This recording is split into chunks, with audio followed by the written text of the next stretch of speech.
Welcome to our next virtual lab, folks. This time we're looking at the density of liquids, and we're trying to figure out if changing the volume of a liquid will change the density. You're going to go through and watch this video of our liquids lab and fill in your lab report. Kind of like we did last time, only this time we're dealing with liquids. So here we go.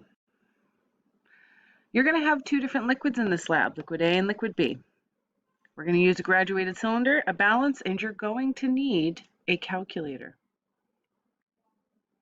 Here we are, liquid A and liquid B. You can see that they're a little bit different here color-wise. So starting right off with the lab, you need to very first and foremost figure out the mass of an empty graduated cylinder, much like is shown right here on the side. We're using our 50 milliliter graduated cylinder, and we throw it on the balance, and here's what it reads. Remember, you need to add up the dials. So here's 20 plus 0 would still be 20 plus 4.1, 2, 3, 4, 5, 6, 7, 8, 9.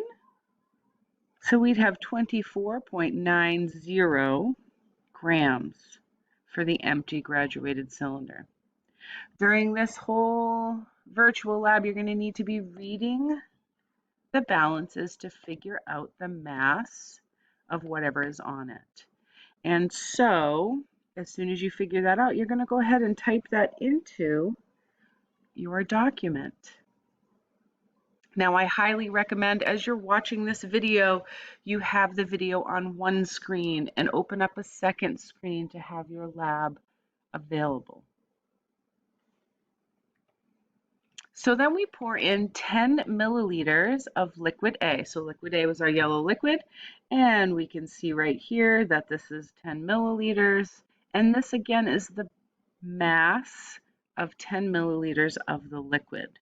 Okay, so now we have 33.30 grams. So that's what the mass is with 10 milliliters of the liquid. And again, you're going to go ahead and write that down or type that into your lab document. The next step is to write down what 20 milliliters of liquid A would mass.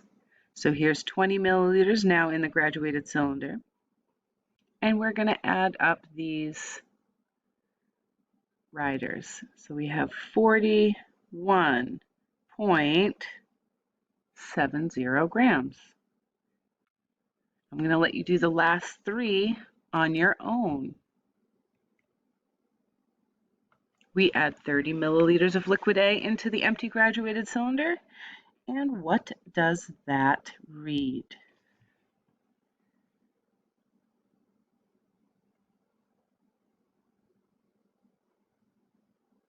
Remember to add them up.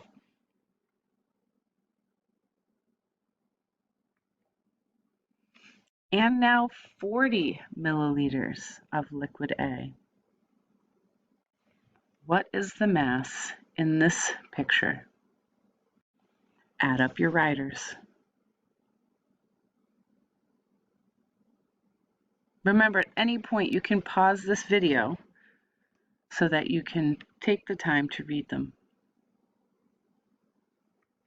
And last, here is the 50 milliliters of liquid A.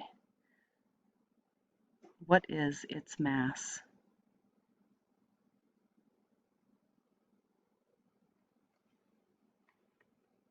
Now, in order to calculate the mass of the actual liquid alone, you see here we wrote down in your data table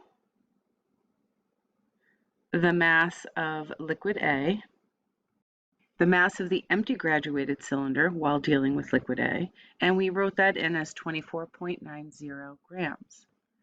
When we first added the 10 milliliters of the liquid, it came to be 33.30 grams. So if I simply subtract these two numbers, I would get the mass of my liquid alone. So 10 milliliters of liquid A had a mass of 8.40 grams.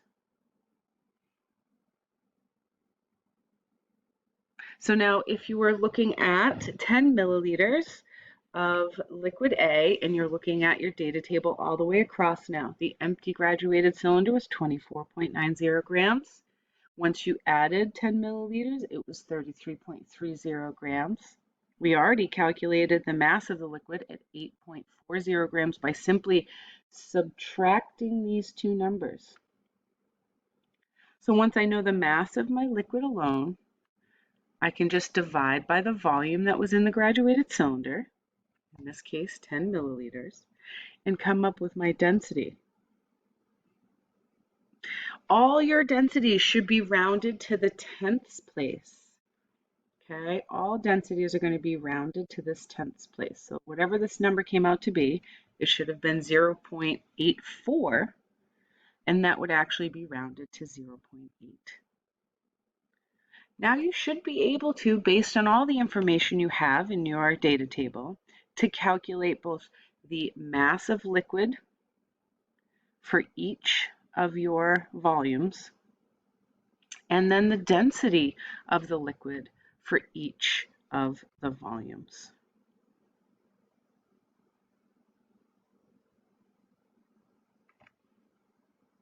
Once you have liquid A completed, I want you to find the mean or the average for liquid A.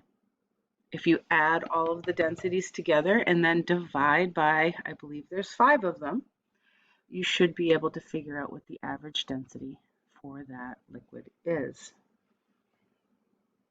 And then, of course, we're going to repeat all of these steps with liquid B.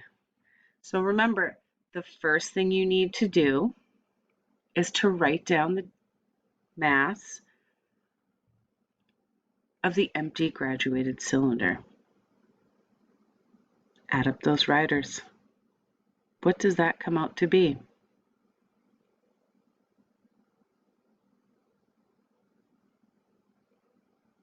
Here is 10 milliliters of liquid B. Can you record the mass?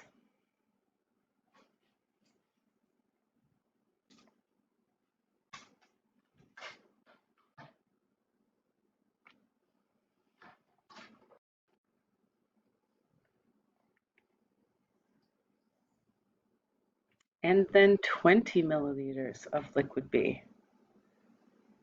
What is the mass now?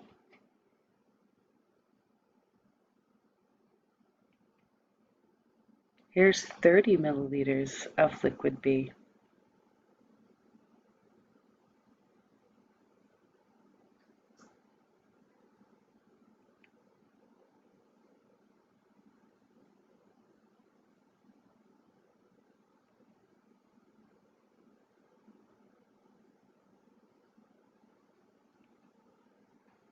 And last but not least, here's the 50 milliliters of liquid B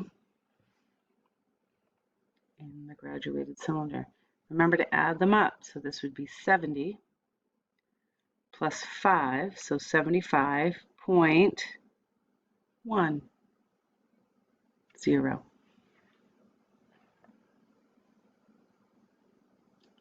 And that is it, folks. That is the end of our virtual lab. And you're going to do the same math you did with liquid A. You're going to subtract the empty graduated cylinder away from the mass of the cylinder with liquid. And then you're going to take the mass of the liquid and divide it by the volume. Once you have all of the densities calculated for liquid B, you're going to find the average density of liquid B. Remember, you can rewind this, pause it, go back and do whatever you need to do to make sure you've got all of your data collected. Good luck, and feel free to message me if you need any help at all. Have a great day.